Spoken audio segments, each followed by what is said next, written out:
Ibu bapak dan saudara-saudari terkasih, hari ini Kamis kita akan merenungkan sabda Tuhan yang diambil dari Injil Yohanes. Dan sebelum kita merenungkan sabda Tuhan, mari kita berdoa Angelus lebih dahulu. Dalam nama Bapa dan Putra dan Roh Kudus, amin. Maria menerima kabar dari malaikat Tuhan bahwa ia akan mengandung dari Roh Kudus. Salam Maria, penuh rahmat Tuhan sertamu, terpujilah engkau di antara wanita, dan terpujilah buah tubuhmu Yesus. Santa Maria, Bunda Allah, doakanlah kami yang berdosa ini, sekarang dan waktu kami mati. Aku ini hamba Tuhan, terjadilah padaku menurut perkataanmu. Salam Maria, penuh rahmat Tuhan sertamu, terpujilah engkau di antara wanita, dan terpujilah buah tubuhmu Yesus. Santa Maria, Bunda Allah, doakanlah kami yang berdosa ini, sekarang dan waktu kami mati.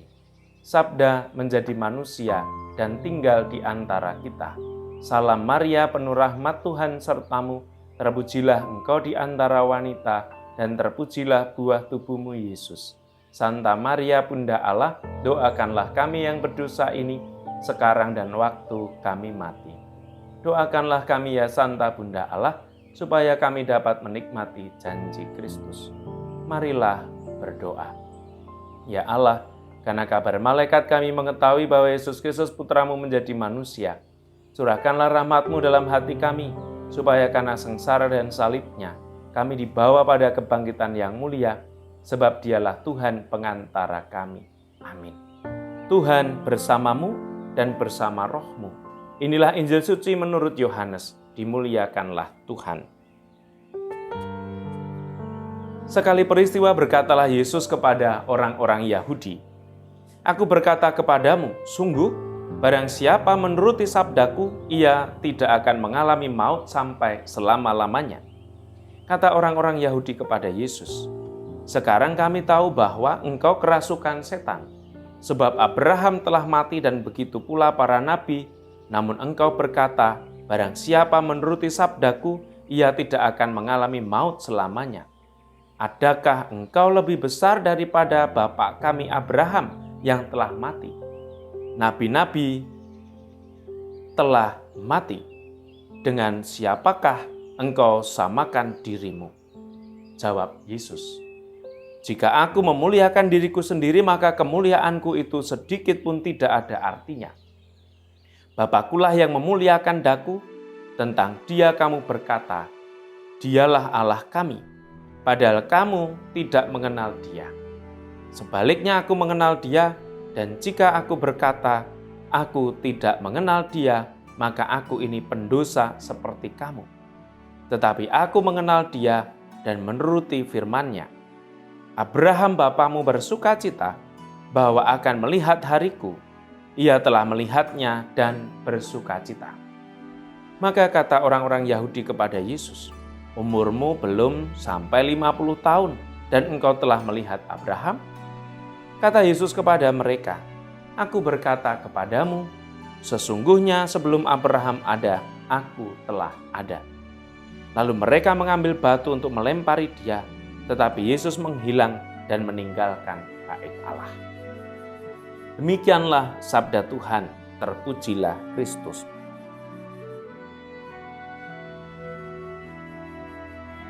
Aku berkata kepadamu, sungguh barang siapa menuruti sabdaku, ia tidak akan mengalami maut sampai selama-lamanya. Ibu bapak dan saudara-saudari terkasih, hidup lama dan bahagia merupakan dambaan setiap orang. Yesus menjanjikan hidup yang kekal bila kita mematuhi perintah-Nya. Dan dengan demikian Yesus sejajar dengan para nabi, bahkan menggambarkan dirinya melebihi dari Abraham. Maka tadi dikatakan, sebelum Abraham ada, aku sudah ada. Setiap dari kita, murid-murid Yesus zaman ini, dan terutama kita memasuki masa Prapaskah, pekan yang kelima, di mana kita diajak untuk mulai merenungkan kisah sengsara, wafat, dan kebangkitan Tuhan kita Yesus Kristus. Cinta yang total yang telah ditunjukkannya kepada kita. Dan dari sana kita bersama-sama diajak untuk melihat bahwa di dalam Kristuslah maut dikalahkan. Ia berada di puncak Golgota, di kayu salib, menanggung segala penderitaan umat manusia demi menebusnya, dan semua itu dilakukannya demi cinta kepada kita. Maka menjadi tugas dan perutusan kita sebagai orang yang beriman dan percaya kepadanya bahwa puncak Golgota adalah puncak cinta, puncak keselamatan manusia. Maka ketika Yesus yang sudah mengalahkan maut, kita hari ini diingatkan. Maut masih ada di sekitar kita karena dosa-dosa kita. Tapi mari kita mohon rahmat. Semoga peristiwa Trihari Suci, Pekan Suci mengingatkan kita akan keselamatan Tuhan dalam kehidupan kita sehari-hari.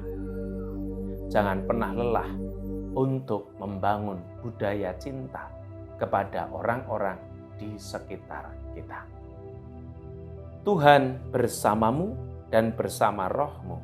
Semoga kita semua dilindungi, dibimbing, dan diberkati Allah yang Maha Kuasa, Bapa dan Putera dan Roh Kudus. Amin. Selamat beraktivitas dan berkah dalam.